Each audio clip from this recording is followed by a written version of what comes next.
Magandang araw. Ako po si Ed Abalos ng Film TV Network, kasani puwersa ang NGO TV Network at Mindanao Daily News Network na mga hatid sa inyo ng balita mula Pilipinas, Estados Unidos at buong mundo para sa kauna-unahang Tri-Media News Program. Ito po ang The Pilipinas Update Global. Malagim na trahedya sa Himpapawid.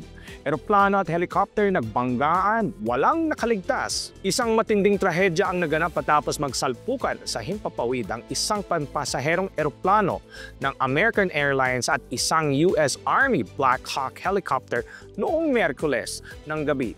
Kinumpirma ng walang nakaligtas sa insidente na itinuturing ng isang pinakamalalang sakuna ng aviation mula pa noong 2001. Mabilis na rumisponde ang otoridad, ngunit mula sa rescue operation ay lumipat na sila sa recovery efforts. Sa ngayon, 28 katawan na ang natatagpuan mula sa lugar ng pagbagsak. Ang eroplano ay may sakay na 60 tao, habang ang helicopter naman ay may 3 tauhan ng US Army na patuloy ang investigasyon ng National Transportation Safety Board or NTSB upang alamin ang tunay na sanhi ng trahedya. Kabilang sa mga nasawi ay ilang miyembro ng US figure skating team na galing sa isang training camp sa Wichita. 6 na sa kanila ang kinilala ng Skating Club of Boston, kabilang ang dating world champions na sina Evgenia Shishkova at Vadim Naumov.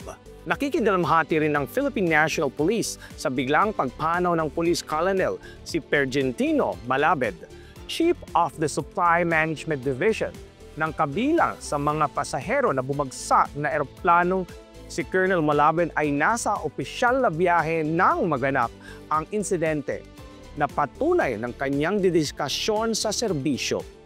Nagpaabot ng pakikiramay ang PNP sa kanyang pamilya at tiniyak na magbibigay sila ng buong suporta sa kanilang pangangailangan.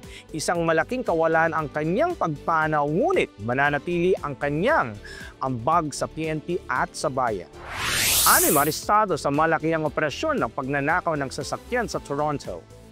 Inaresto ng Toronto Police Service or TPS ang 6 na individual na nakarecover ng mahigit 12 ninakaw na sasakyan matapos ang isang malawakang investigasyon sa pagnanakaw ng mga sasakyan sa iba't ibang rehiyon. Lumakas ang investigasyon noong September 13, 2024 nung natuklasan ng Canada Border Services Agency ang isang shipping container na naglalaman ng 6 na ninakaw na sasakyan mula sa Toronto, York Region, Peel Region at Halton Region. Noong Enero 24, isinagawa ng pulisya ang 6 na search warrants kung saan natagpuan ang 8 ninakaw na sasakyan mula sa Toronto, Halton, Durham at Ottawa. Kabilang sa mga nakumpiska ay isang replica handgun, isang GPS jammer at iba pang gamit na pinaniniwalaang ginagamit sa pagnanakaw. 6 na sospek ang naaresto sa kasalukuyang nasa kustodiya ng pulisya. Si Khaled Alarzaka, 57, na galing Toronto, Wajid Samasha, 40 anyos, Mohammad Dajar, 28 anyos, Ahmad Khaled Ahmad Shawer, 27 anyos, at Bilal Khaled Alarzak, 31 taong gulang. Patuloy ang investigasyon ng otoridad upang matukoy ang buong lawak ng operasyon ng pagnanakaw ng sasakyan, magbibigay ng karagdagang update habang umuusad ang kaso. ICE mas pinaigting ang operasyon sa illegal na imigrasyon sa ikalawang termino ni President Donald Trump. 1 linggo pa lamang matapos ang muling panunungkulan ni Donald Trump bilang isang Pangulo ng Estados Unidos, mas agresibong ipinapatupad ng US Immigration and Customs Enforcement or ICE ang mga bagong patakaran sa pagpapalakas ng kampanya laban sa illegal na imigrasyon. Ayon sa isang opisyal ng ICE, wala nang makakalusot. Agad na sinimulan ng ICE ang malawakang operasyon sa mga sanctuary cities tulad ng Los Angeles, Chicago at Atlanta, mga lungsod na may patakarang pumipigil sa pakikipagtulungan sa federal na otoridad sa imigrasyon. Matagal nang binibigyan pansin ni Trump ang mga lungsod na ito sa kanyang kampanya kontra iligal ng imigrasyon. Noong Martes, itinanggal ni Trump ang mga lumang patakaran na nagbabawal sa operasyon ng ICE sa mga paaralan, simbahan at ospital upang hindi maapektuhan ang mga mahalagang serbisyo ng komunidad. Dahil sa pagbabagong ito, mas pinalawak ng ICE ang kanilang operasyon na nagdudulot sa pangamba sa mga grupong nagsusulong ng karapatang imigrante. Habang pinaghihigpitan ng administrasyon ang mga batas ng imigrasyon, nangako ang mga lokal na opisyal at tagapagtaguyod ng karapatan ng mga imigrante na lalaban ang mga hakbang na ito, samantala ipinagdiinan naman ng ICE na ang kanilang mas pinaigting na operasyon ay para sa sambayanang seguridad at pagpapatupad ng batas. Inaasahan ng maraming pagbabago sa mga darating na linggo habang ipinapatupad ang administrasyon ng Trump na kanyang mahigpit na polisiya sa imigrasyon.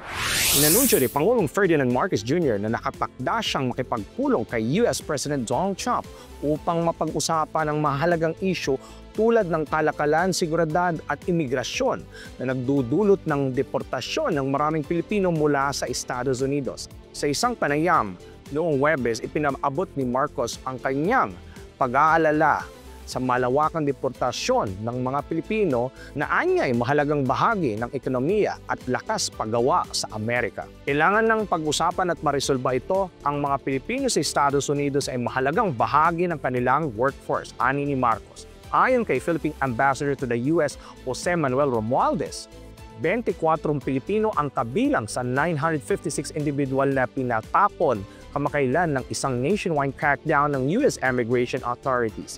Tinatayang may 370,000 undocumented Filipinos ang naninirahan sa Amerika ayon sa Department of Migrant Workers. Sa unang termino ni Trump, umabot sa 3,500 Filipino ang na-deport mula 2017 hanggang 2020 bilang bahagi ng kanyang mahigpit na polisiya laban sa iligal na imigrasyon. Bukod sa imigrasyon, tatalakayan din nina President Donald Trump at President Marcos Jr. ang kalakalan ng seguridad, partikular ang desisyon ng US State Department na pansamantalang ihinto ang karamihan sa foreign aid sa loob ng 90 days. Sinusuri ng National Economic and Development Authority or NEDA kung paano maaapekto sa Pilipinas. Umaasa si Marcos na ang kanyang pakikipagpulong kay Trump ay magbibigay linaw sa pagbabagong ito.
Para sa balita mula Luzon at NCR, manggagaling ang ating Tri-Media partner na si Arnel Sistoso ng NGO TV Network. Magandang morning! Welcome to NGO TV Network for Pilipinas Update Global News for NCR and Luzon. Ako si Arnel Sistoso, ang inyong tagapag-ulat. Hapon, nasangkot sa online scam syndicate. Arestado sa San Pablo City, Laguna. Isang puganting Hapones na wanted dahil sa pagkakasangkot sa isang online scam syndicate ang naaresto sa San Pablo City, Laguna noong Lunes ng gabi.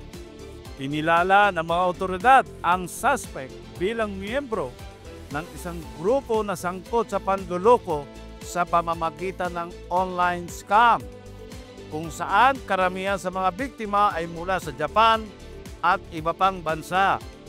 Ang pag-aresto ay isinagawa sa pakikipagtulungan ng mga lokal na pulis at opisyal ng imigrasyon matapos makatanggap ng impormasyon tungkol sa kinaroroonan ng suspect. Sa kasalukuyan, nasa kustodiya na ng Bureau of Immigration ang dayuhan at haharap sa proseso ng deportasyon. Ayon sa mga opisyal, Nakipag-ugnayan na rin ang mga otoridad ng Japan sa kanilang mga katapat sa Pilipinas para sa agarang pagpapabalik ng suspect sa kanilang bansa. Patuloy ang investigasyon upang matukoy kung may iba pang miyembro ng sindikato na nasa Pilipinas. Senator Rapi Tulfo urges PNP to set up outposts along Marilaki Highway to curb illegal racing. Manila, Philippines, Senator Rapi Tulfo has called on the Philippine National Police to increase their presence and establish an outpost along the Marikina, Rizal, Laguna, Quezon, Marilaki Highway, which has reportedly become a hotspot for illegal street racing. Tulfo raised concerns over the growing number of reckless riders and motorists using the scenic highway as a racetrack, endangering not only themselves but also other commuters and residents in the area. He stressed the need for stricter enforcement of traffic laws and measures to prevent accidents and illegal activities. The PNP should take immediate action for increasing visibility in the area and setting up an outpost to deter illegal racing. We cannot allow reckless drivers to turn public roads into a dangerous playground, Tulfo said. The senator also urged local government units and law enforcement agencies to coordinate in the implementing stricter monitoring, speed limits, and penalties for violators. The Marilaki Highway, known for its winding roads and breathtaking views, has long attracted motorcycle and car enthusiasts. However, the increasing reports of accidents and illegal racing have prompted calls for stricter regulation and enhanced police presence.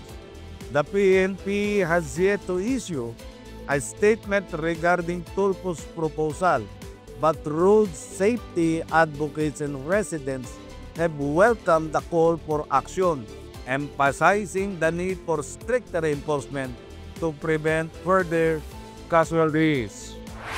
2025 budget pinadedeklarang unconstitutional sa Supreme Court.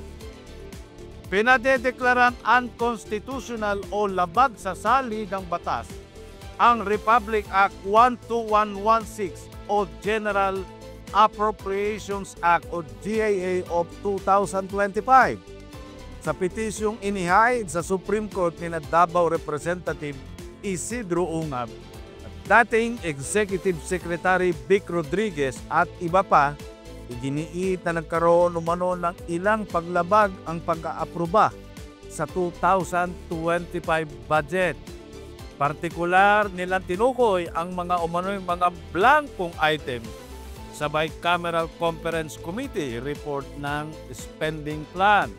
Ayon sa petitioners, makikita sa Bicameral Committee report ang ilang blanko, partikular na ang budget allocations para sa National Irrigation Administration, Department of Agriculture at Philippine Coconut Authority. Here, the Bicameral Conference Committee not only made several amendments to the 2025 General Appropriations Bill, but left blanks in their report, which is very dubious and dangerous as the budget for the said offices and programs remain to be undetermined. Bahagi pa ng petisyon.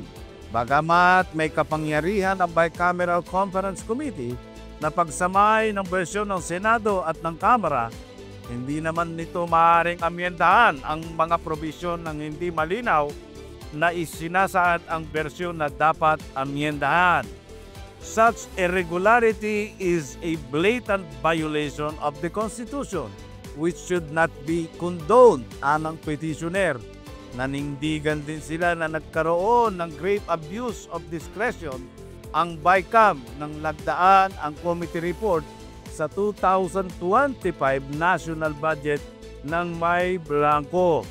Nalabag din anila ang konstitusyon nang mabigo itong bigyan ang sektor ng edukasyon ng pinakamataas na budget allocation. AFP, Chinese national na si Deng Yuanping, sangkot sa di-otorisadong paniniktik sa mga kampo ng militar at pulisya. Manila, Pilipinas, pinaninindigan ng Armed Forces of the Philippines, AFP, na ang Chinese national na si Deng Yuanping ay nasangkot sa hindi otorisadong paniniktik at reconnaissance activity na nakatarget sa mga kampo ng militar at pulisya, kasama ang iba pang estratehikong pasilidad sa bansa. Ayon sa pahayag ng AFP, ang mga aktibidad ni Deng Yuanping ay itinuturing na seryosong banta sa pambansang seguridad.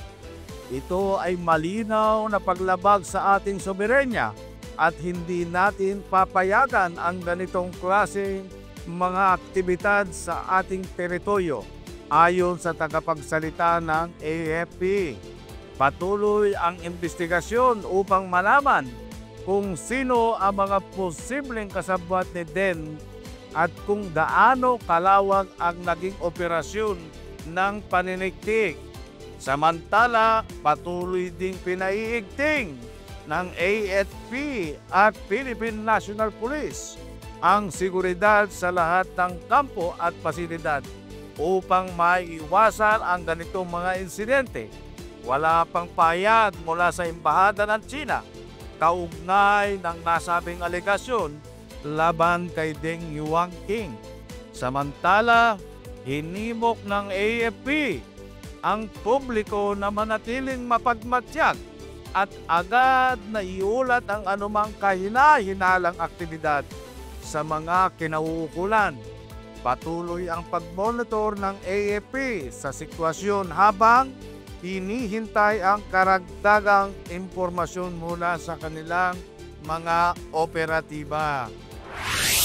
Samantala, nananawagan ang pamunuan ng grupong The Fraternal Order of Eagles, the Philippine Eagles Incorporated, partikular ang National President na si Ronald de los Santos at ilang opisyales sa lahat ng lehitimong miyembro na huwag magpapaloko sa ilang tiwaling dating mga opisyales ng naturang organisasyon na hindi tumanggap ng pagkatalo noong nakaraang November 24, 2024 national election ng naturang grupo at ngayon ay nanghihikayat ng mga miyembro partikular sa ibayong dagat upang umanig sa kanilang grupo.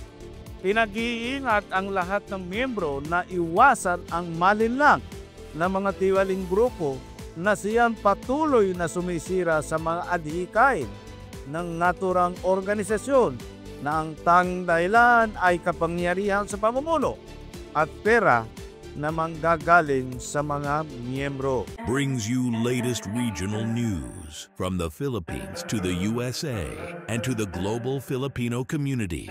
The groundbreaking Tri-Media Partnership now streaming on the Film TV network. Newest show this 2025. Container, pinaghihinalaang may droga.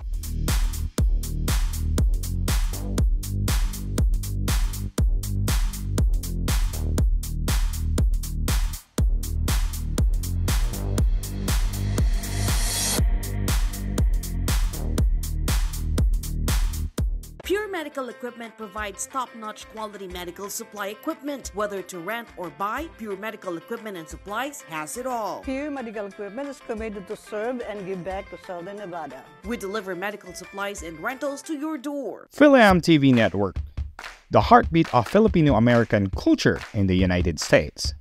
It is the only channel that brings you closer to home, celebrating the rich heritage and traditions of the Philippines. Available on free TV without any subscription and on digital platforms like Roku, Amazon Fire TV, WCE TV apps, Facebook, and YouTube. Wherever you are, whatever you do, stay connected to your Filipino heritage with Philam TV Network. Philam TV Network Inc., the only Filipino-American channel always within reach. Para sa balita mula Visayas and Mindanao, manggagaling sa ating Trimedia partner na si Sir Alan Mediante ng Mindanao Daily News Network. Reporting live from Cagayan de Oro for DMD and Film TV News Update in Mindanao and Visayas. Sa Cotabato City po ay maring nagpapasalamat ang taga-BARM o Bangsamoro Autonomous Region in Muslim Mindanao na inaprubahan ni President Ferdinand Marcos ang Senate bill na nagpo-postpone ng parliamentary elections.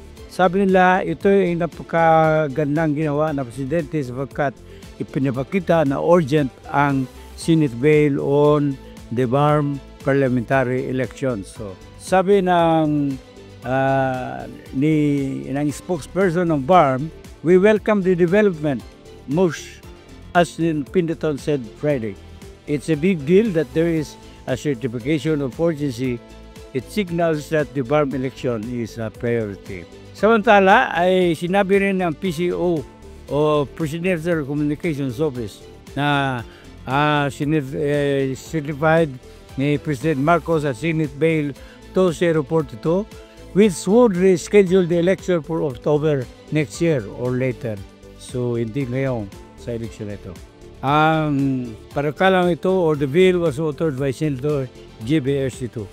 Similar bill from the House of Representatives ay in-sponsor ng parliamentarian ng BARM na si Lana del Sol Representative Zia Alonto Adjong ay nagpapasalamat din sila na aprobahan na ang bill na kanila rin aprobahan noong December. Pinderton said the extension will allow the appointment of parliamentary seats after the Supreme Court ruled that Sulu province is no longer part of the BARM. In Cagayan de Oro City, candidate na gustong tumakbo o tatakbo as councilor na 2nd District ng Cagayan de Oro ay nag-aano siya ng isang panukala na maaprubahan ng concerned offices. Ang entry ng isang planta dito sa Cagayan de Oro which will convert the whole household rest of the city into energy. So from the garbage, it would be a source of electricity or energy. So sa magitan nito, kung meron ng planta na ganito, sabi ng nagpanukala na si candidate Kagang, masusulbar ang problema sa garbage na Cagayan de Oro na samantalang ngayon ay napakabigat na problema ang hindi pagkolekta ng garbage o hindi malinis tingnan ang mga kalsada dahil sa mga iba't ibang garbage na itinatapon. Sabi ng Natural Resources Office na ang talagang the culprit of this garbage problem ay yung mga residente mismo na kung saan-saan tinatapon ang kanilang basura at hindi rin nagre-ready kung dadaan na ang garbage truck na magkukolekta ng mga basura ito. Ang sabi nilang ibang mga kritiko ng kumukolekta ng basura na itong Tencel Jomara company ay kulang daw ng truck o behikulo na magkakakot ng basura. Kaya may panukala na baka iba na ang gagawing taga-kolekta basura dito at hindi na sila. Okay? So, when it comes to daily production of waste estimated at 600 tons per day, 600 tons, Cagar said the city can easily fill the requirements of the proposed plant to produce 10 megawatts of electricity. Sa Visayas, from Dumaguete City, ay nagpahayag ang lawyer ng Commission on Elections ng Negros Island. Sabi niya, ang mga teacher ngayong na-assign o may-assign sa election ay makakakuha ng mataas-taas na honorarium ikumpara sa dati. The teachers will receive higher rates as well as other benefits. Bakit? Sapagkat ito ay ang Negros ngayon ay under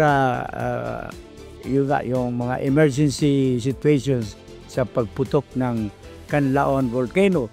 At kahit daw merong putukan o eruption ng volcano, ililipat lang ang mga presento pero nandun pa rin ang election, magpapatuloy pa rin.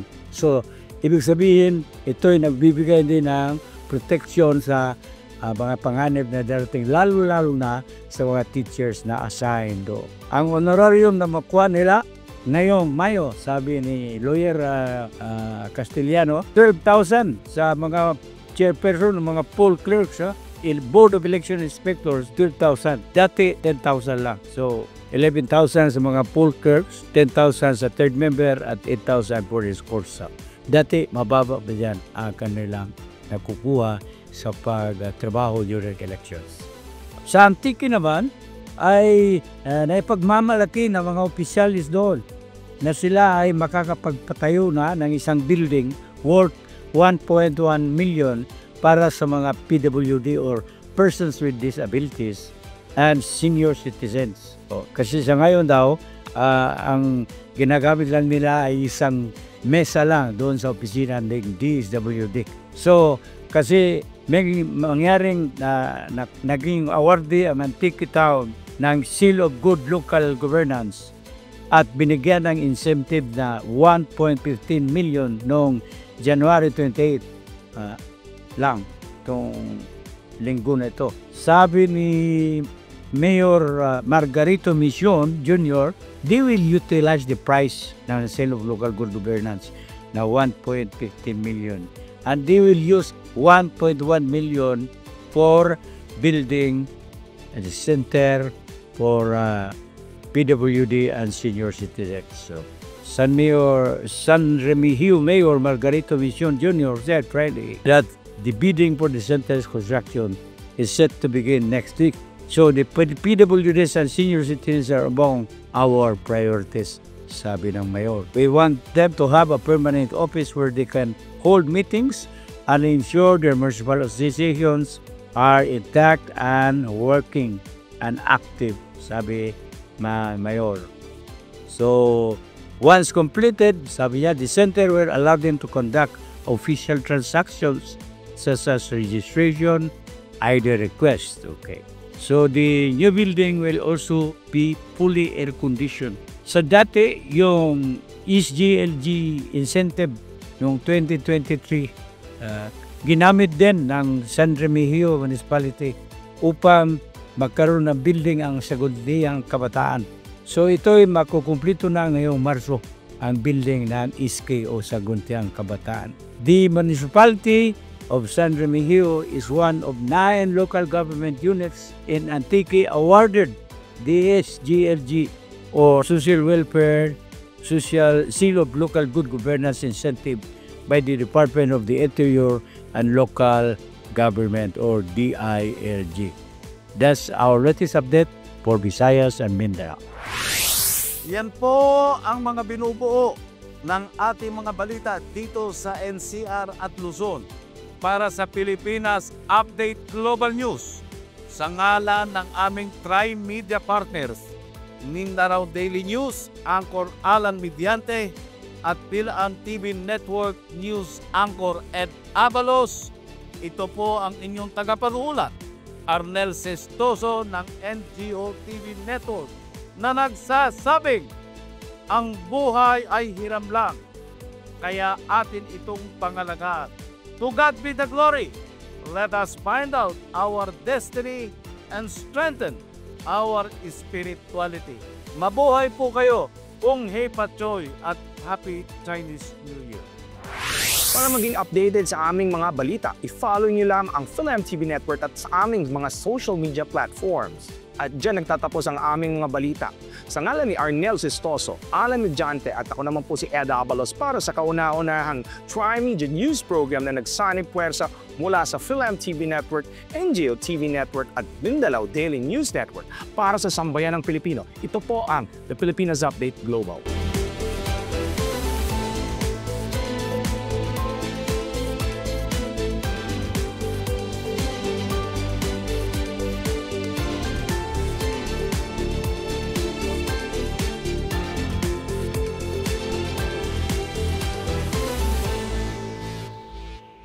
Pure Medical Equipment provides top-notch quality medical supply equipment. Whether to rent or buy, Pure Medical Equipment and Supplies has it all. Pure Medical Equipment is committed to serve and give back to Southern Nevada. We deliver medical supplies and rentals to your door. Philam TV Network, the heartbeat of Filipino-American culture in the United States.